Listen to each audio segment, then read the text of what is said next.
You're watching Celiac Disease Explained by Dr. Alyssa Gall on Resonance Wellness TV, part of our Whole Life Medicine Alleviate series. Keep in the loop about future webinars and events on whole-life-medicine.com. So, hello and welcome to Celiac Disease Explained. My name is Dr. Alyssa Gall, and I'll be your guide this evening about this exploration of issues with gluten. And as usual, this presentation is given in the context of the Alleviate branch of the whole life medicine model.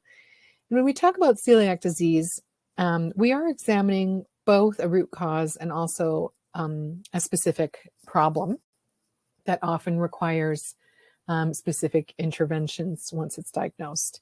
And as many of you know, I totally love to talk about diets, both in the modern and historical contexts, with everybody's health in mind. And you might remember from previous lectures that I have described the ideal diet as actually having a limited amount of grains in it. And so we get to talk about this a little bit today.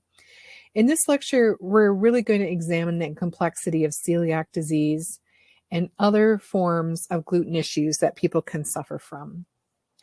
It's certainly been a hot topic in recent years. So let's start about really looking at what celiac disease is. I would say many of my patients follow a gluten-free diet, and many really do find benefits from going gluten-free. But really only a small portion of those people are actually suffering from celiac disease. So according to the Celiac Disease Foundation, this is their definition, and this is one that comes pretty close, I think, to a good working understanding, and that is that celiac disease is a serious autoimmune disease that occurs in genetically predisposed people where the ingestion of gluten leads to damage in the small intestine. It is estimated to affect about 1 in 100 people worldwide. So celiac disease is not a form of food allergy.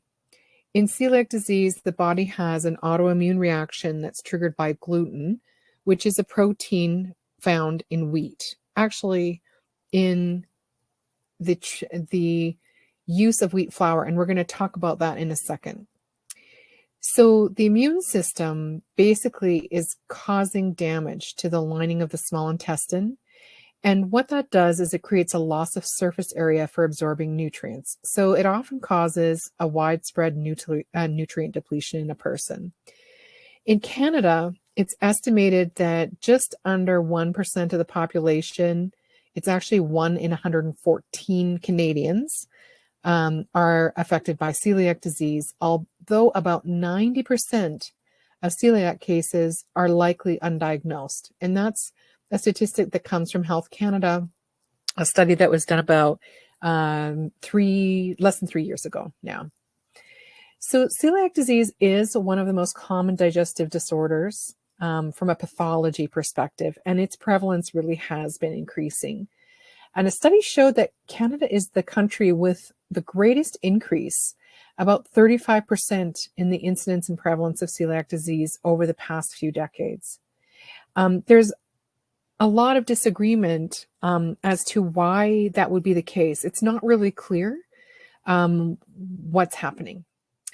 So let's take a quick look here at the symptoms of celiac disease. And I've started here on the left-hand side with a list that says classic. So the classic symptoms are what I was taught in medical school, but over time, it's become clear that you can have a number of symptoms that are not on the classic list.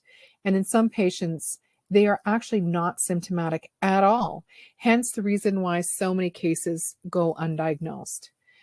There was one article in the Clinical Medical Research in 2007 that showed that manifestations of silent celiac disease can be things that tip you off. So things like dermatitis herpetiformis, which is a kind of skin rash, anemia, autoimmune hypothyroidism, osteoporosis can be related to celiac, even if it's silent, epilepsy, neuropathy, cerebellar ataxia. So that means where you don't move well, like you have an uncoordinated gait.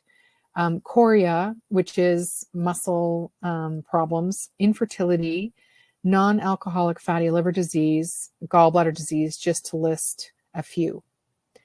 So you can also see all sorts of psychiatric conditions like depression and schizophrenia or seizures. Of course, not all depression or schizophrenia or seizures is going to be due to celiac, but non-celiac gluten sensitivity is also reported to cause psychosis. So independent of celiac disease, you may also have wheat reactions that create issues with your psychiatric status.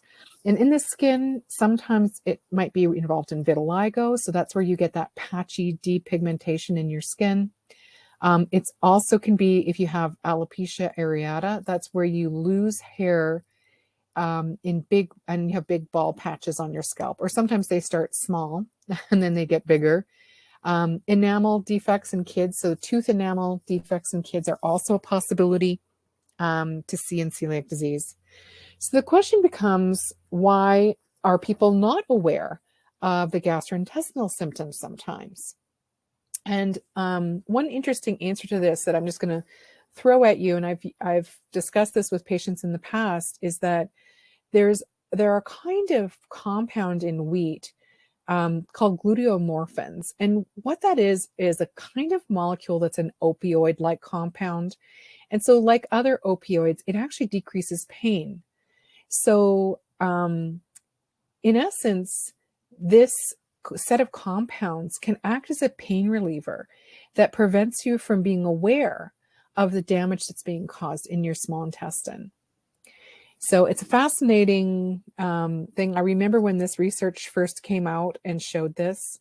It's pretty interesting. It was at least 20 years ago that research came out. Obviously, there's a handful of other things here listed, including clotting issues. Now, the symptoms of celiac, like I said, are due to intestinal damage. And here we can see the loss of the villi surfaces as the damage is progressing. So a villus is like a finger-like projection on the small intestine surface. And the presence of the villi massively increases how much surface area you have on your gut lining to absorb nutrients. So there's about 20 to 40 of these little villi per square millimeter of small intestine. And each of those villi is covered by microvilli. And there's an estimated 200 million microvilli per square millimeter of small intestine. So in a normal small intestine, you have about 200 square meters of surface area as a result of all of this projection. So I think that's an astonishing amount of surface area. We really underestimate. It's the largest epithelial surface that we have. And the reason why it's the largest is because of all these projections. So the figure on the left here is actually showing the Marsh scale of the villi. So this is not even the microvilli we're visualizing here. This is a pathology slide that's showing you a sample of actual tissue so that you can see at the microscopic level what that's looking like. And so the scale here is really showing you that as you get more severe damage, you're starting to lose all of these projections, the space in between the projections. And by the time you get into the bottom right corner here, you've lost all those projections, and there's basically just that kind of purple, dark purple zone at the base left over. So you can imagine that massively changes how much surface area you actually have. And some of this is like I was saying before, it's happening without a person's awareness. In some cases, the person's totally aware of it, and of course, we get to catch it under those conditions. But there are lots of people who will be completely asymptomatic while losing surface area. On the right here is just a nice cartoon illustration that shows how the villi start to become damaged and then are basically finally eliminated altogether. The dots there are representing inflammatory cells that are invading the space. And so you don't just have loss of surface area. This is constant inflammatory reaction on the surface. So gluten is a protein that's very difficult to digest. Just difficult in general. And gluten fragments can actually pass through the cells in this sample. So the cells, if you see on the right-hand side, the cell lining is actually the little pink layer on the very top. And you can see there's some spaces there that are white. Those are capillaries. And so in essence, we have this very thin lining of single cells on the gut and then connective tissue underneath. So that single cells are all kind of sealed together with structures that are known as the tight junctions. It's kind of like having a Ziploc seal in between cells. And so you have this sheet, basically a 1 cell thick sheet of what's supposed to be highly adherent cells and keeping things from going through it in an uncontrolled way. However, if a gluten fragment passes through the enterocytes, then you can actually collect these fragments that are not well digested underneath the enterocytes. And that buildup causes those cells to send a chemical signal to the immune system that something is wrong. And when those immune cells receive that signal, then they attack and actually damage the tissue, not intentionally, but because the gluten is right there underneath the lining of your guts, it's basically damaging the enterocytes. So it's an unfortunate overreaction. And of course, if you damage the enterocytes or you create inflammation, you can actually pop open the seals between these cells. And normally nothing passes through those cells, but now that there's that space in between them, you get more undigested fragments passing through, and not just gluten at that point, but other things as well. So additionally, those partially damaged gut lining cells release an enzyme. It's called tissue transglutaminase. And this enzyme attaches to the gluten fragments. So when that transglutaminase attaches to the gluten, it changes the gluten in a way that sets off that primary immune system response. So that gluten that's been changed is picked up by a special kind of white blood cell, which is called an antigen-presenting immune cell. And those white blood cells present the gluten using a receptor on their surface to a helper T cell. And T cells are supposed to fight disease in the body, but in celiac disease, the T cells get triggered by this final reaction, and then finally this antigen being produced to them that's basically gluten to mistakenly attack the enterocytes. So it's like a bunch of different, very significant inflammatory immune responses. So hopefully that wasn't a little bit too overwhelming in the science department. Like I said, it is a really substantive destruction of tissue. So celiac disease has hereditary basis. Those who have inherited 1 or 2 copies of genes called HLA-DQ2 and HLA-DQ8 have the genetic susceptibility to developing celiac disease under the right conditions. So not everyone with these sets of genes will develop celiac disease, though. You can test positive for the genetic susceptibility and never go into celiac disease. And I don't know how many of you, I don't know if we did this, I think we did it in Start Here, Start Now. So in the 18 lecture Introduction to Your Health course, that if you haven't seen that, that's on WLM-learning.com. That's where we put our courses. We did a whole lecture on genetics, because genetics is a very difficult thing to understand, and it's vastly oversimplified in the average person's understanding, because some of the messaging around genetics is way oversimplified, and it gives people the wrong impression. It gives people the impression like you inherit a gene, and that's kind of like a doomsday sort of thing, that you have that gene and that's it. You have that disease. But that is not typically true. And this is one great example of that. If you have these genes of susceptibility, it doesn't guarantee that that's what's going to happen.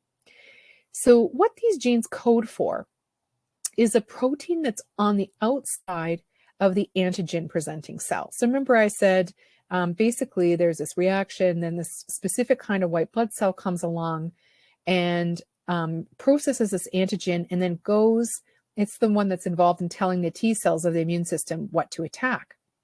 So everybody has these kinds of proteins on their cells. HLA stands for human leukocyte antigen. So it's actually a gene that codes for these antigens on your white blood cells. But with this particular subtype, you are more likely to be triggered into celiac disease. And not just celiac disease, there's a couple of other autoimmune diseases that are also associated with this, as in type 1 diabetes. So this is the diabetes that tends to occur much earlier, and it's the autoimmune form of diabetes. So you inherit one copy of the HLA-DQ gene from each parent.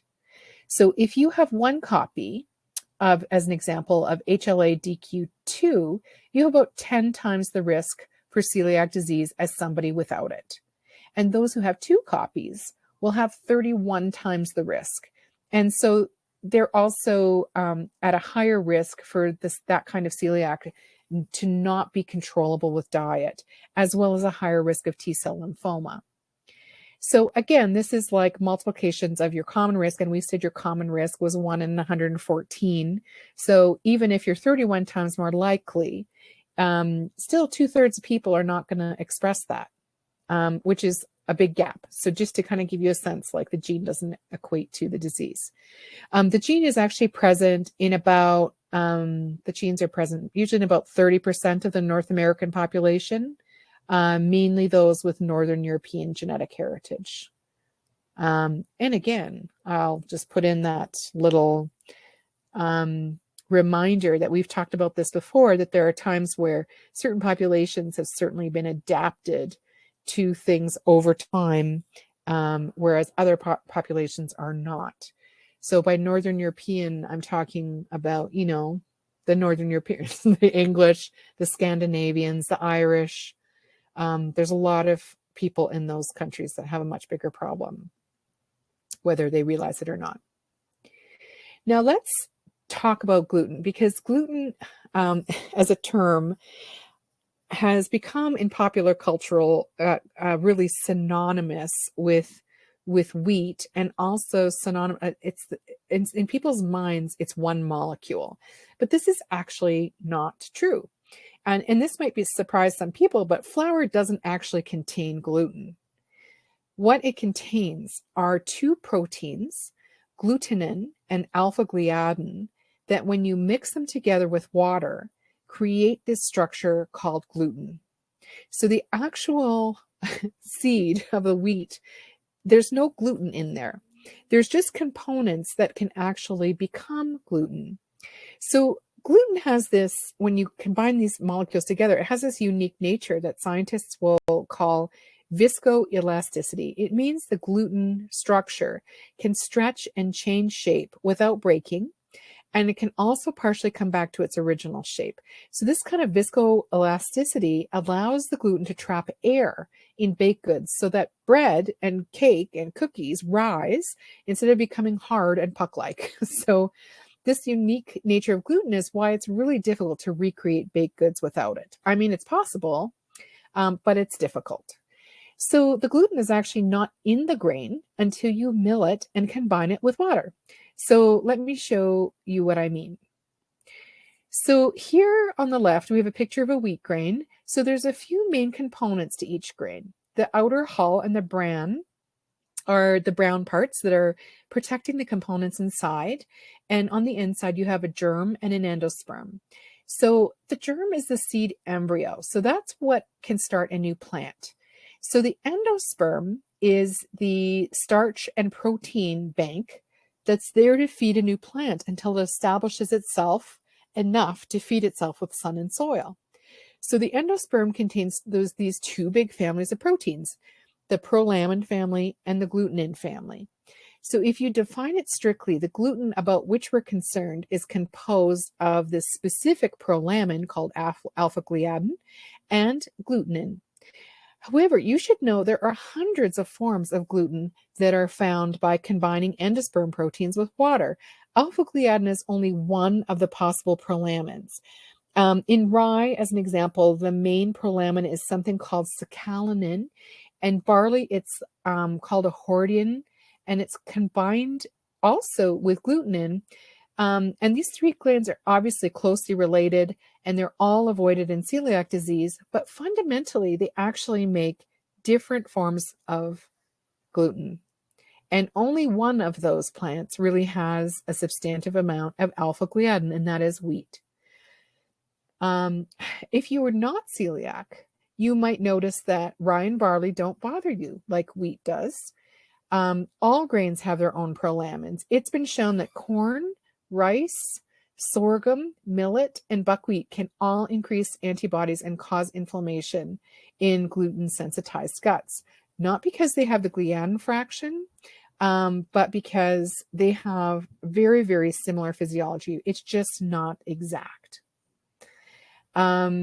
Food additives and preservatives can also make the impact of that worse. We'll talk about that shortly. So you can be gluten sensitive or allergic without having celiac disease. So a true allergy is an anaphylactic reaction to gluten or its components. So a true allergy is one that causes anaphylaxis. So about 1% of people, about the same number as actually have celiac disease, have a wheat allergy. You can also get a form of inhalation allergy to wheat flour that can be seen in people who work in bakeries, for example. A scratch test or a serum IgE will show a gluten allergy. Gluten sensitivity, on the other hand, seems to be present in about 6% of people. It's more typically delayed response, which can have varying symptoms, but it doesn't result in the intestinal damage that's seen in celiac. It's sometimes confused with celiac before the diagnosis is confirmed because some of the symptoms can be similar, like the diarrhea or constipation, anemia, abdominal pain, weight loss, bloating, itchy skin. So a better term is probably non-celiac gluten sensitivity. Gluten sensitivity is not a disease. It is kind of a state which could trigger disease, and then there are like 100 diseases easily associated with gluten sensitivity, including bone loss, asthma, fibromyalgia, chronic fatigue, cancer, rheumatoid arthritis, thyroid disease. Again, not as a single cause of any of those things, but basically as a set of conditions where it's more likely to see certain types of inflammatory immune problems happening in the body. So as I've said before, gluten is hard to digest. And so as a consequence, you can activate all of the immune defenses of the gut lining, and this can inflame the intestinal wall. It can start antibody reactions and completely destabilize the microbiome, which is dependent on your digestion. So this is technically an intolerance. And gluten sensitivity is probably a spectrum that is involving a little bit of allergy and intolerance on a spectrum. So it doesn't have to be like pure this or pure that, but usually people will be predominant in one aspect or another.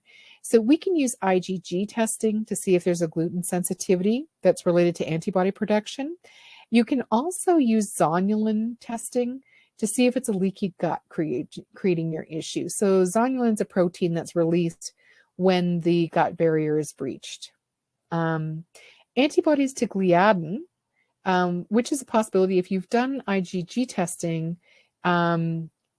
sometimes we include gliadin, and that's not the same as gluten sensitivity because it's just one molecule. So it's technically alpha gliadin sensitivity. It's not gluten sensitivity. And of course, alpha gliadin, like we were saying before, is really only found in wheat. It's not really found in the other grains, even though the other grains also create glutinous structures. So, don't forget to go back to the allergy lecture if you haven't watched it, because there's lots more details about allergy, and it's a confusing subject already without taking the celiac into account. But hopefully I'm giving you a sense, like basically you have the celiac disease, but then you have non-celiac gluten sensitivity, and you also have gluten intolerance. So there's some interesting subcategories here. Now, testing. Children older than 3 and adults experiencing symptoms of celiac disease should be tested.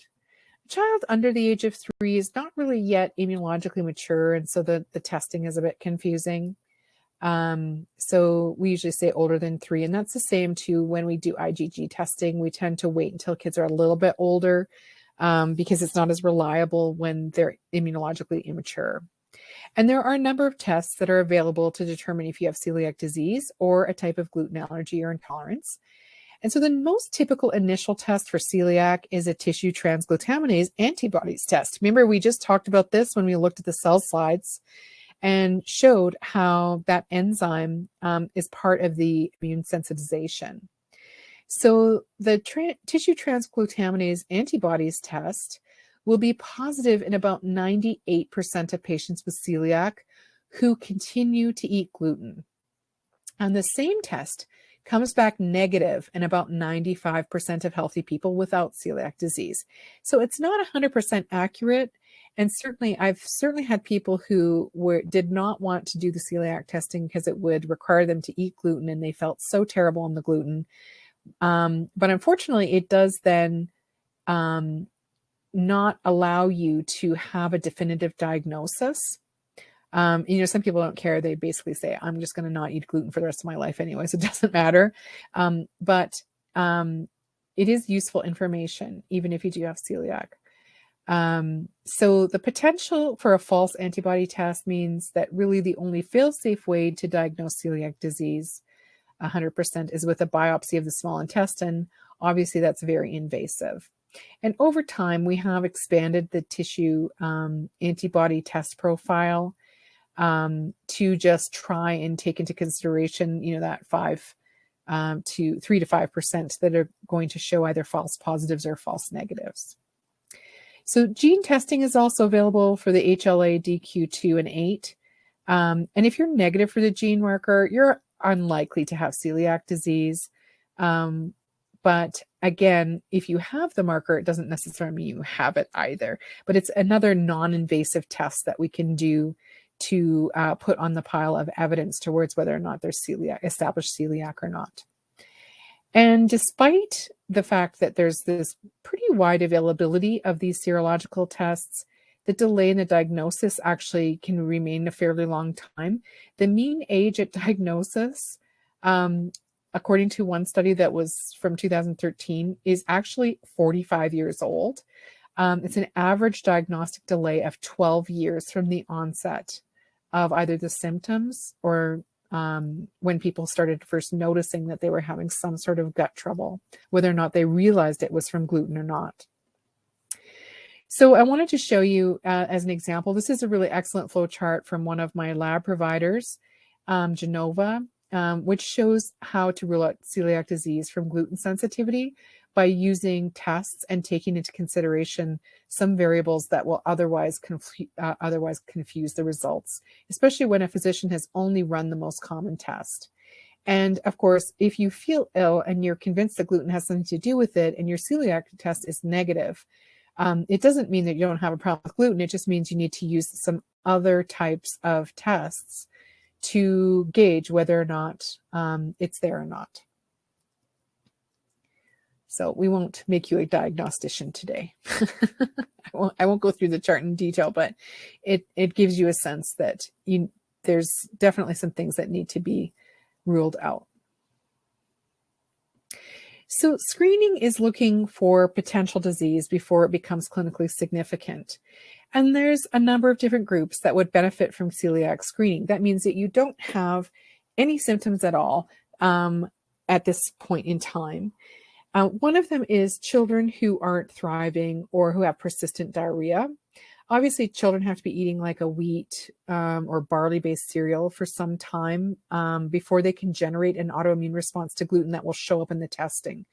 So what's fascinating to me is there were studies that showed that a child that's introduced to wheat before the age of 4 months of age has a 500% elevated risk of developing celiac. Naturopathically, and for the last 20 years, I've always advised patients with little kids, please don't give them wheat. early. It's not worth the risk. You really do increase the risk, especially if they're really little. And for some reason, we just have this idea like wheat is a comfort food, I think. And so we've often historically used wheat cereals in children. Now, of course, in more recent years, we've switched that more to rice. Unfortunately, rice is also got its problems, and it can aggravate people who already have a celiac, like I was saying before. So parents, siblings, and children of people with celiac disease are good people to test, especially if somebody has just gotten diagnosed in the family with celiac, and there's any suspicion at all or not of people around them. Again, it is totally worth looking for the gene and then potentially the initial antibody. And then people who have tested positive for the gene that predisposes could probably be screened every few years with the antibody test. You know, if they're still going to eat gluten, it's worth just kind of monitoring it every probably 3 years or so, just to see whether or not something has started. And that might never ever happen, but better to know earlier so you can restrict your exposure.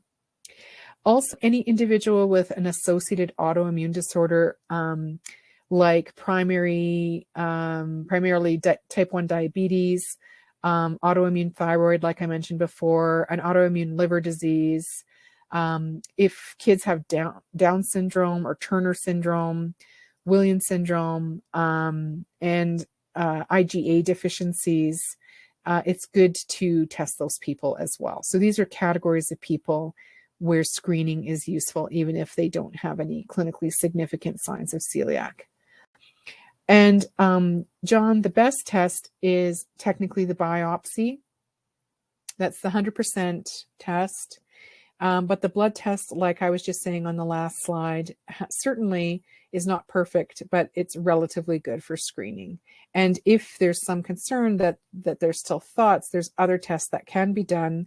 And the blood panels that I normally run have all of those definer tests on it. Sometimes I'll see physicians ordering the 3 enzyme test, which is what I would normally have ordered. Now, the long-term health effect of celiac can be quite marked. It really does increase your individual risk for the development of a serious chronic medical issue to have celiac. Preclinical disease, like we've already said, is often very vague. It can be so subtle for a long time, or it could switch sometimes between different symptoms over time. It's like, and so subtle that most people will just ignore them or get used to them or feel that they're no big deal. And often a symptom has to get pretty significant and interfere with a person's life before people seek help. Sometimes people will be self-medicating, you know, with antidiarrheals or whatever. But sometimes there will be symptoms that are strong in and of themselves, like a headache, as an example. And people just end up managing it with pain meds instead of figuring out if it's related to something like this. And it can be. So research shows that people with celiac disease have a 2 times greater risk of developing coronary artery disease, a 4 times greater risk of developing small bowel cancers, non-Hodgkin's lymphoma, small intestinal adenocarcinoma. And additionally, if you leave it untreated, celiac disease obviously could lead to anemia and various deficiencies of all sorts of nutrients, chronic fatigue, osteoporosis, impaired spleen function, infertility, neurologic disorders, skin rashes. Like I said, you can really combine a lot of diagnoses together under the lump of celiac eventually. So some of those associated autoimmune diseases, about 30% of adults with celiac will have 1 or more autoimmune disorders, compared to about 3% in the general population. So it really increases your likelihood of seeing that by 10 times. So if you're a celiac disease patient, you'll have a 15% prevalence of other autoimmune conditions. And then people without celiac will have pretty much a 5% prevalence rate just overall. And as it's shown here in this finger poking illustration, the prevalence of celiac disease in type 1 diabetics patients is 5 to 7 times more likely than in the general population. And so for reasons that are not entirely understood, women make up approximately 75% of the individuals with all autoimmune diseases in total, including the diabetes and thyroid, but also pernicious anemia, Sjogren's syndrome. It's also a possibility that gluten can trigger MS. Again, not always directly and not in everyone, but enough that there are clinical correlations with it. So we do have to take the diagnosis of this seriously. Now, currently, the only treatment for celiac disease is lifelong adherence to a strict gluten-free diet. So following a diet that's free of gluten will often be the way to see a noticeable improvement in symptoms. And also, obviously, you're doing that because it literally prevents health problems in the future. But it ends up meaning avoiding all foods, typically with wheat, rye, and barley, and likely being careful with grains in general, like we've talked about. So wheat is found in obviously a lot of things. Bread, obviously, baked goods, but things like soups, bouillon cubes, sauces, salad dressings, gravies, sausages, glazes on things, condiments, instant coffees and teas. You're going to start to see that wheat's in a lot of things, especially in processed foods as a texturizer. It's with glutinous, it makes kind of that consistency that we want, like in gravy, like saucy consistencies. And so a lot of products will use wheat or wheat proteins for that. Obviously pasta, another big one. Barley is not as common by itself, but it's found in malt. So you'll see things like malted barley flour, malted milk, milkshakes, malt extract, malt flavoring, malt vinegar, food coloring. You'll find those compounds in. Again, soups, beer. We use barley in beer. Brewer's yeast will have these same malted factors. And then rye. Rye we don't use. Rye is a harder grain to use. So it'll be in a dark bread, usually like a dark rye. You can, though, make rye beer. There's kind of rye beers that are in existence, and rye shows up in cereal a lot of the time. So it starts to kind of really put a damper on some of the more processed diets that we have, which is, I mean, arguably is a good thing, but also creates problems for people to adhere to this diet. And what's interesting, too, is gluten shows up in breast milk in humans.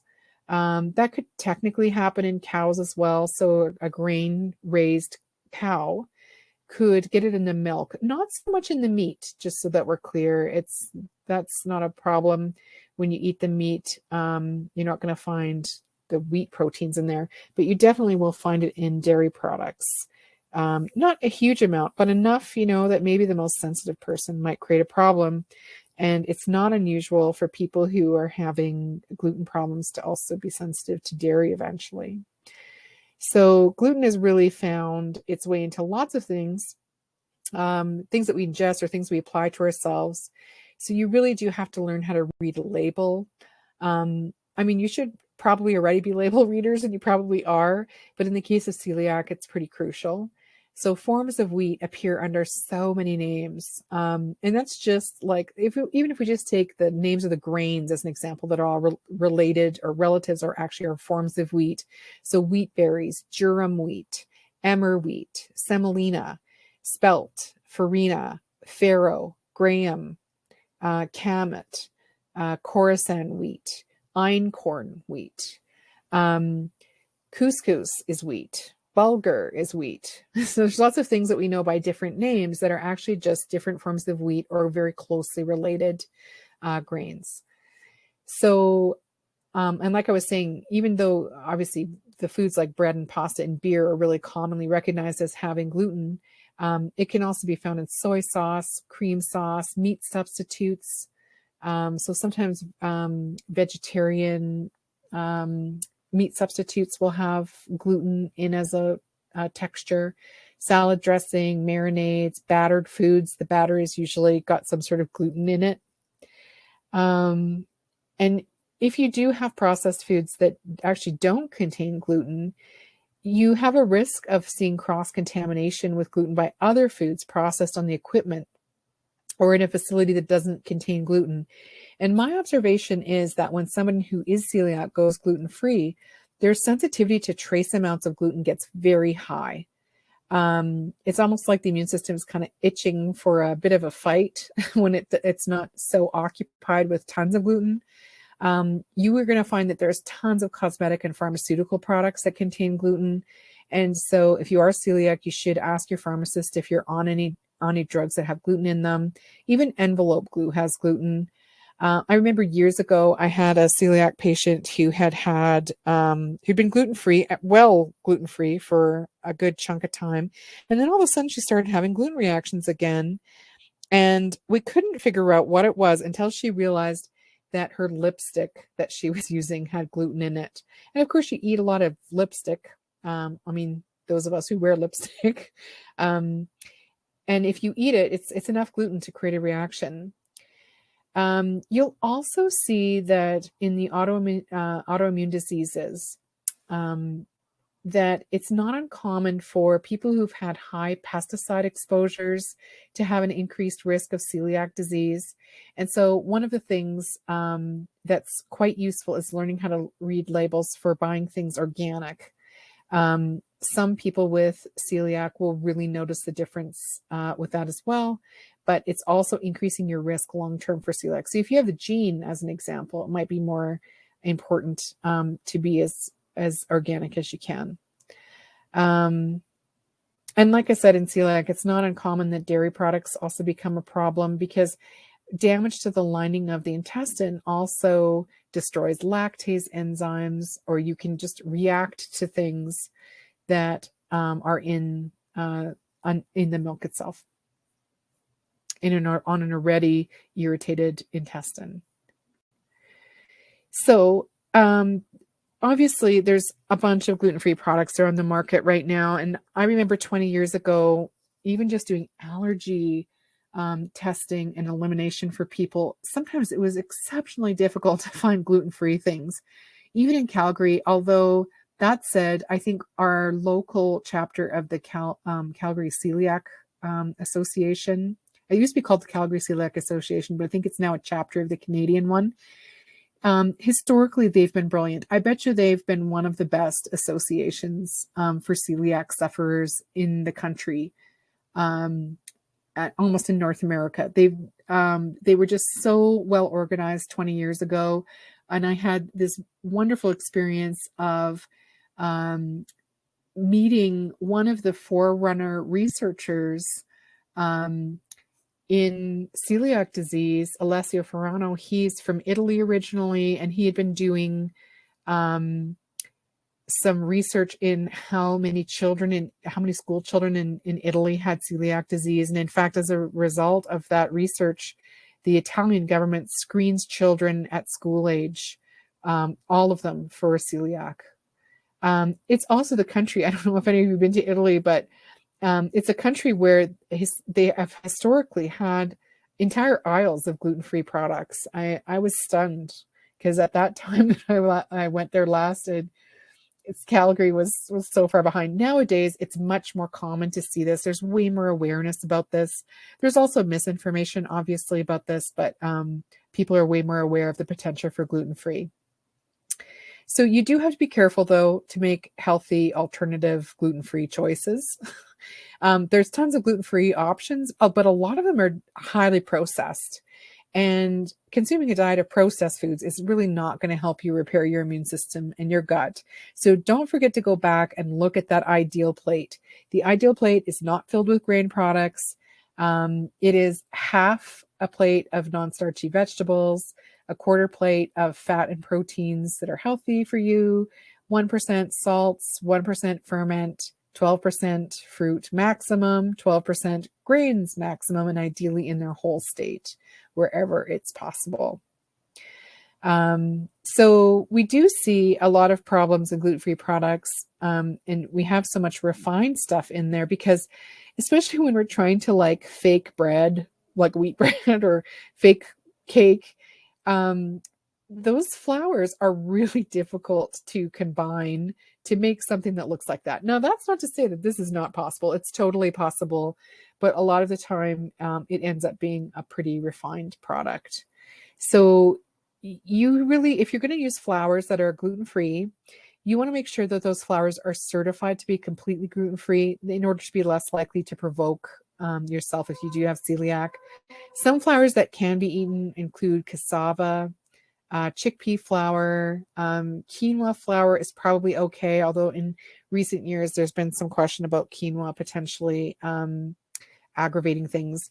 Almond flour, rice flour, cornmeal, coconut flour, potato starch, potato meal, and tapioca flour. And so you can look for naturally gluten-free whole grains. And like I said, those are considered to be millet, buckwheat, quinoa, rice, and amaranth. But again, just be careful your flours are processed in a wheat-free facility or what's called a gluten-free facility, because that contamination can create really problems. So again, there's technically no grain that doesn't have an endosperm, that doesn't have some way of producing gluten-like molecules, just not the ones with alpha-gliadin. But some people really struggle when they, if they're really strongly affected by celiac with pretty much anything. So if you are gluten-free, you're going to want to create a gluten-free kitchen. It's really important to be careful about cross-contamination.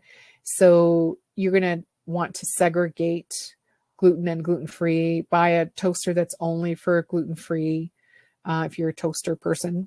Get new jars of condiments that don't have wheat proteins in them. Replace any like thing that can adhere proteins, like your old nonstick pans or plastic utensils. Can often be contamination sources. You're going to want to clean your oven to remove gluten residues. And if you're living with somebody who has celiac disease, you're going to really want to be careful about designating specific gluten-free spaces in your kitchen. It becomes a really big deal. Of course, now if you're just if you're allergic or intolerant, a lot of the time you're not going to notice traces like that.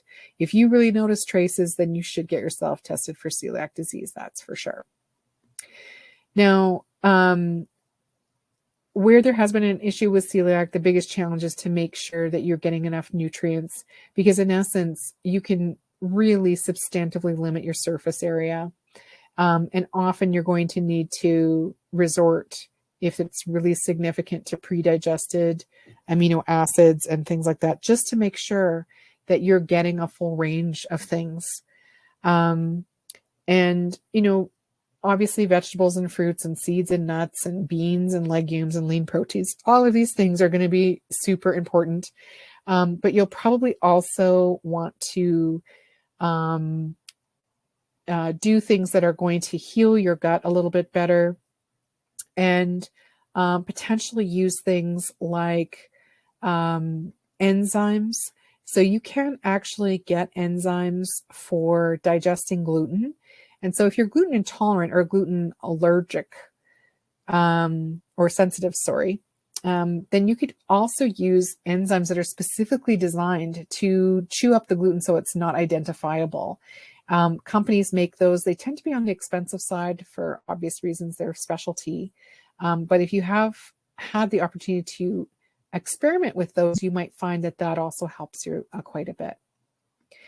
Now, other things that you're going to need to heal the gut, you know, there's basics to digestion, and I hope you'll go kind of back to the digestion handout, because there's some very solid basic advice in there about making sure you have lots of water, you know, slowing down to chew, things that are very basic, but can have big impacts on people who are really struggling with poor digestive function. The use of probiotics can be indicated, especially since the damaged lining is going to create less of an opportunity to support your own microflora. And you can use probiotic foods if you can tolerate them, the dairy ones, or sauerkraut or kimchi. They all contain bacterial fermentation products that keeps your own microbiome supplied. And if you didn't see our fermentation lecture. We just did that a couple of months ago. And if you accidentally have trace gluten, often people will find that vitamin C helps with reactions. And like I said, the gluten digesting enzymes, having those on hand to try and clean up any contamination. If you do have celiac with a malabsorption problem, you should probably be having some assessment tests that are a little bit, we do have more spendy assessment tests for nutrients in your body. They're not perfect tests by any stretch of the imagination, but it can often help us to figure out if there's a serious lack of nutrients coming through the gut wall. Now, people have often asked, should I avoid gluten even if I don't have celiac disease or gluten sensitivity? And really, if you don't have adverse symptoms as a result of eating gluten, a gluten-free diet is not always recommended. It's not required for certain. For somebody who's not intolerant to gluten, it's generally speaking a low harm protein. It's not very digestible anyways. And avoiding this protein can be pretty complicated and costly. And, sometimes when people do that, when I first moved to Seattle to go to medical school, the predominant diet there was vegetarian. And I come from Alberta, right? So I come from beef country, and I moved to the West Coast to a place that had a vegetarian cafeteria. And I was pretty much the fattest vegetarian for quite a few years there because, what we did in that time window, or certainly what the people around me were doing, is they're eating a ton of like bread and pasta because it was vegetarian, so we kind of swung from one extreme to the other. And, yeah, that didn't work very well for me. And I think lots of people have this experience of you can't make your entire diet grain-based in the modern world. I think if you're under starvation conditions, people can tolerate that better, ironically. But yeah, when you have a massive plate of pasta in front of you and that's your dinner, that can lead to other problems for sure. And we can certainly discuss that, but it's not very balanced. And it wasn't very balanced when I was there. I had to really learn what that looked like in balance. And you have to learn it regardless of whether or not you need to avoid gluten or not. Now, also just a couple quick notes. It's when shopping, it's really important to understand what the gluten-free labels mean. So if you see the words gluten-free or free of gluten, no gluten, or without gluten, it just generally means the product either inherently doesn't contain gluten, like, a bag of raw carrots or a bottle of water. But products with a gluten-free claim are basically can't contain any intentionally added gluten and be less than 20 parts per million of gluten from unavoidable cross-contamination. So it's generally thought that products that have less than 20 parts per million of gluten are safe for celiac people to consume. So like I said, it's a bit of a misconception that gluten-free means 0 parts per million of gluten. It doesn't.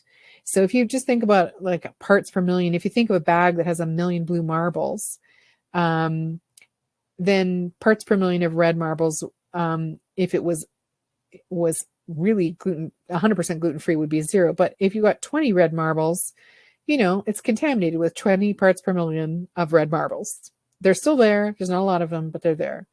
There's no validated test at this point that actually can detect gluten at 0. So less than 20 parts per million is the amount that's deemed safe. Now, there are a little bit different labeling and laws in Canada, the United States. So these are the general guidelines for Canada about what things that are allowed and to avoid on a gluten-free diet. And so you can actually, if you need this document, just let me know. This is actually a Canadian produced document, and it's quite recent. I think they just published this in the last year or so to just reiterate what's safe and what's not. Now, I think we come to the end. So here's what I've planned for us for this next several months for Free Alleviate seminars. I really hope you guys enjoy this much as I do. I just really love that so many of you show up to learn. So don't forget to go to Whole Life Medicine to sign up. I'm hoping that you guys have a splendid evening and that you've learned a little bit more about celiac disease and the differences between the different kinds of gluten reactions. And if you need help with it, you know where I am. We're at resonance-wellness.com. Thanks for watching. I love to connect to my patient community to inform and inspire, and I hope you'll join us again in the near future. Don't forget to check out whole-life-medicine.com for more webinars and events.